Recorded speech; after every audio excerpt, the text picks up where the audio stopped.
So if you're the type of person who likes to know the latest facts and trends about the Dallas housing market, then you'll want to check out this market update for February and March of 2025. This video focuses on how the most popular neighborhoods in Dallas proper performed in February and pieces of information that homeowners, buyers, and sellers need to keep top of mind. You can always use the chapters to jump around and look at the information that interests you most, but make sure you check out the key takeaways at the end. And never forget, if you like this video, give it a thumbs up at any time, share it with your friends, and subscribe to my channel, or have it delivered to your inbox every month. There's a link to join my newsletter in the video description below. Let's get started with February's closed home sales. So closed home sales in Dallas were down about 11% year over year in February, but also up from January, which is our normal seasonal trend. Year over year, closed home sales were down in all of the neighborhoods tracked in this report. So Northwest Dallas, Far North Dallas, and Lake Highlands experienced the least differential from year to year. So looking ahead, as the weather warms up, more home buyers will start shopping, and we should see closed home sales increase month to month until we hit the unbearable heat of the summer.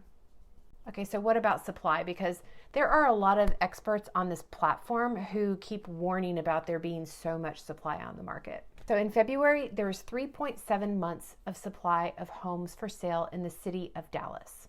So that means if no other homes were to come on the market, it would take 3.7 months to sell all of the homes currently listed. So if you've watched my videos in the past, then you know that 6 months of inventory equals a market that's balanced between supply and demand. So more than 6 months of supply typically means that prices are dropping and that market conditions are more favorable for home buyers. Less than 6 months of inventory means that prices are still rising and conditions are favorable for home sellers. So supply was up month over month and year over year. However, at 3.7 months, Dallas was still considered a seller's market. Now, is it the kind of seller's market we had when there was less than 1 month of inventory available for sale? No. But 3.7 months of supply also doesn't mean that conditions have shifted completely to a buyer's favor. So let's dive a little deeper into a few of the areas that do have more supply or inventory and see what's going on there. So with 8.3 months of supply, Oak Lawn was the only neighborhood in Dallas that was considered a buyer's market. In Oak Lawn, supply peaked at 11 months in the spring of 2024, and it's kind of bounced around between 6 and 8 months since the summer of 2024 as well. So as a result of higher amounts of inventory in this area, home sale prices and appreciation moderated in 2024, and that has continued into 2025.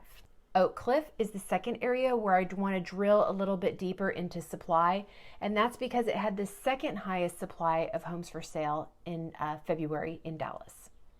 So 4 to 5 months of inventory has been the norm in this area for the past year or so, and again, the steady amount of inventory has caused sale prices to moderate in Oak Cliff. So all of the other major neighborhoods in Dallas had between 3.8 and 2.7 months of supply of homes on the market in February, and these areas also had what would be considered above average appreciation by historic standards. So looking ahead, what's normal for our market is for inventory to trend up through the spring and summer and then start to go down in the fall. So in some of these areas where there is already higher inventory, buyers may see more deals as we move deeper into the spring and summer markets. Let's talk about days on market. So on average, it took 53 days for a home to go under contract in Dallas in February. Days on market was up year over year in all Dallas neighborhoods, but it was also down from January, which was a little surprising because interest rates were also higher in February, and when rates get close to 7%, buyers typically slow down, or we don't see as much activity from buyers. So the typical seasonal trend is for days on market to go down through the spring and the summer as more people look to make a move between school years and also when they have more inventory to choose from. Okay, so one of the market statistics that demonstrates the resiliency of our housing market is the list to sale price ratio. So this represents the percentage of the seller's original asking price that buyers paid in February. Again, throughout all of the major neighborhoods in Dallas, buyers paid between 94 and 97% on average of the seller's original asking price.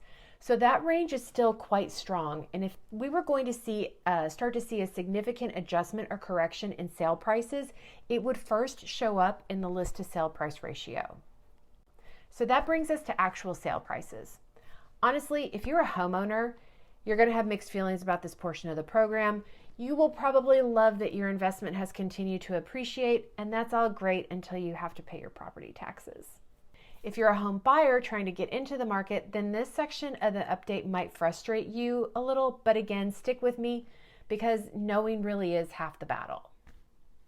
In February, the average sale price for a home in Dallas was just under $693,000, which was up nearly 6% year over year. So the average sale price was up in all of Dallas's most popular neighborhoods, but it continued to moderate in some areas more than others. So the neighborhoods where price appreciation appeared to moderate included North Dallas, Oak Lawn, Far North Dallas, and Oak Cliff. So what's interesting here is that these areas represent the most and the least expensive neighborhoods in Dallas. The neighborhoods where appreciation remained above the historic norm of 3 to 5% annual appreciation included Lake Highlands, East Dallas, and Northwest Dallas.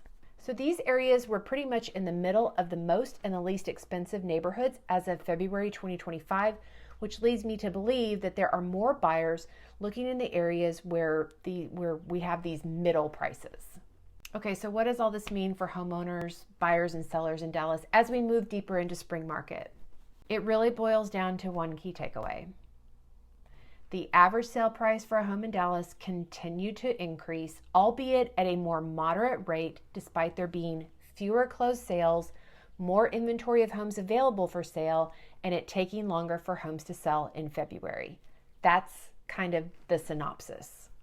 Our housing market and local economy are and have been extremely resilient throughout this period of higher interest rates.